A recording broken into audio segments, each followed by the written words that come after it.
কিয়ামতের দিন এক ব্যক্তি নৈরাশ হয়ে একা দাঁড়ায় থাকবে। আল্লাহ জিজ্ঞেস করবে, দাঁড়ায় আছিস কেন? যেদিকে তাকাই ওদিকে তো গুনাই দেখি, কিছুই তো নাই আমার কাছে, গুনাই তো আছে। আল্লাহ বলবে, ইন্দি লাকা হাসানা, তোর জন্য আমার কাছে একটা নেকি আছে।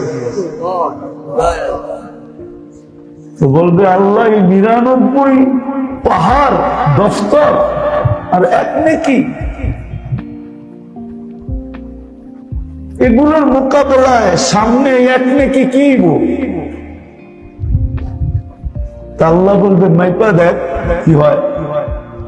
তা আল্লাহ বলবে, আল্লাহ আপনি আমার সাথে মজাক করেন?